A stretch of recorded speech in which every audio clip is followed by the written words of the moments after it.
आज आम विद्यालय पीएमसी उत्सव महासमारोह पालन होती केंद्र सरकार नेशनल एजुकेशन पॉलिसी 2020 अनुसार आम विद्यालय पीएमसी उत्सव पालन होती। उद्घाटन उत्सव में आम पटामुंडई एबीओ मैडम मुख्य अतिथि भाव में जोग देते और अन्य मान्यगण्य अतिथि माने थे। उद्यापन उत्सव में राजनगर विधायक मान्यवर विधायक श्रीयुक्त ध्रुव साहू जोग देते महा आडंबर उत्सव को पिलाने धूमधाम पालन करते। ये जो पिला मानकर संपूर्ण सामग्रिक विकास यही कार्यक्रम चली तीनटा आमर करा पाविलियन। फास्ट पाविलियन ना था दुकान यात्रा, सेकेंड आकांक्षी मेला एवं थर्ड है टैलेंट गैलरी। टैलेंट गैलरी रे चारि प्रकार श्रेणीर जिनस रही एस्पिरेशनल कंपोनेंट साहित्य सृजनी, कौशली एवं जिज्ञासा एवं क्रीड़ांगन ये चारिटी थिला। पिला माने निज निजर प्रोजेक्ट करी सब देखई निज निजर सृजनशीलतार विकास किपरि हो पार प्रोजेक्ट माध्यम अतिथि मानक एवं जो लोक मैंने आसते परिभ्रमण स्टल परिभ्रमण देखिए बुले देखी। आकांक्षी मेला टॉपिक थिला विजन ओडिशा इन 2036।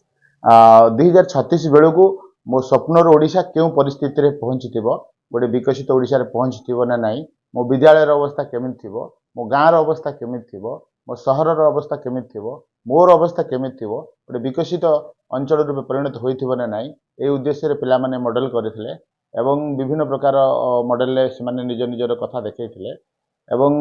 तृतीय थिला आमर दुकान यात्रा।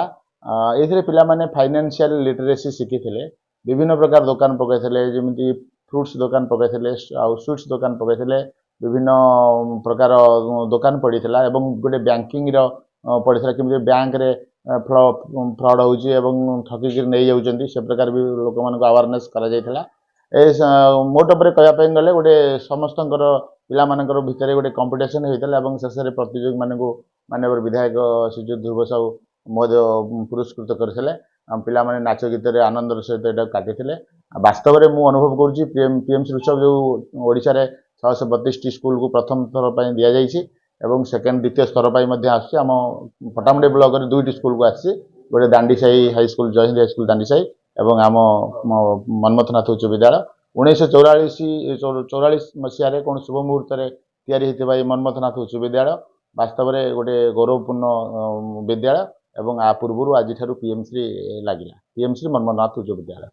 केन्द्रापड़ा जिला पटामुंडाई एमएन हाई स्कूल आज 2026 पीएमसी उत्सव आकांक्षा मेला बहु आडंबर सह उद्घाटित हो जाइछि।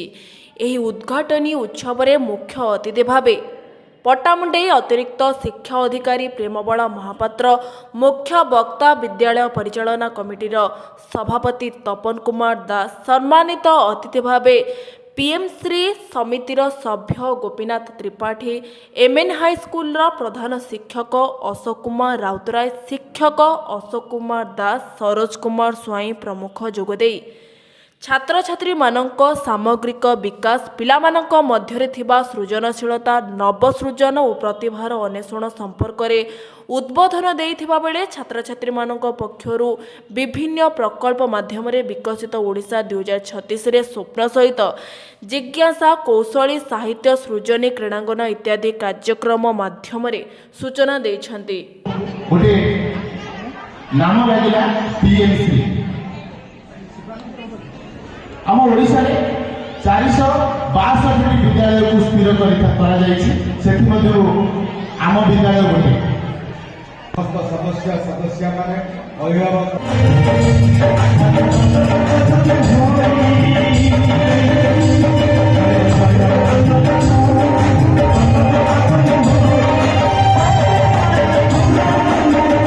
नूतन शिक्षा पद्धति रे पिला मानक विभिन्न प्रकार एसोसिएशनल कंपोनेंट अच्छी आमर सब पिला बाह्य जगत सहित से उत्कर्षता प्रतिपादन करने एगुड़ा हूँ सरकार प्रचेषा।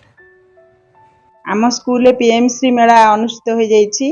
ये संपर्क कौन निश्चित भाव कहबी जे निश्चित भाव स्वागत योग्य पदक्षेप आमर प्रधानमंत्री यही प्रोग्राम माध्यम पिला मानकर सृजनशीलतार विकास होगा सहित से ऑलराउंड डेभलपमेंटा संभव हो पारिछि। ଆମେ ମଧ୍ୟ ନିଜେ ଦେଖି ଆଶ୍ଚର୍ଯ୍ୟାନ୍ୱିତ। ଆମେ କେବଳ ଜଣେ ସହଯୋଗୀର କାର୍ଯ୍ୟ ନିଭାଇଛୁ। ସେମାନେ କେବେ ନିଜେ ନିଜେ ବିଭିନ୍ନ ପ୍ରକାର ପ୍ରୋଜେକ୍ଟ ତିଆରି କରିବା ଠାରୁ ଆରମ୍ଭ କରି ନୃତ୍ୟ, ସଙ୍ଗୀତ, ଗଳ୍ପକଥନ ସବୁ ବିଭାଗରେ, ଇଭିନ୍ ବ୍ୟାଙ୍କିଂ ବିଷୟରେ ମଧ୍ୟ ଆମେ ତାଙ୍କୁ ଇନଷ୍ଟ୍ରକ୍ଟର ହିସାବରେ କାମ କରିଛୁ। ସେମାନେ ମଧ୍ୟ ସହଜ ସୁବିଧା ସାବଳୀଳ ଭାବରେ ସବୁ ବୁଝେଇଛନ୍ତି, ଉପସ୍ଥାପନ କରିଛନ୍ତି। ଆଉ ନିଶ୍ଚିତ ଭାବରେ ଏହା ଗୋଟିଏ ଉନ୍ନତମାନର ପ୍ରୋଗ୍ରାମ। ଅନ୍ୟ ସ୍କୁଲମାନଙ୍କ ମଧ୍ୟରେ ମଧ୍ୟ ଏଇଭଳି ପ୍ରୋଗ୍ରାମ ହେଲେ ପିଲାମାନଙ୍କର ସାମଗ୍ରିକ ବିକାଶ ହେବାରେ ସହାୟକ ହେବ। ପଟ୍ଟାମୁଣ୍ଡାଇରୁ ଶ୍ରଦ୍ଧାଙ୍କ ରିପୋର୍ଟ, ଓଡ଼ିଶା ଡ୍ରିମ୍ ଟିଭି।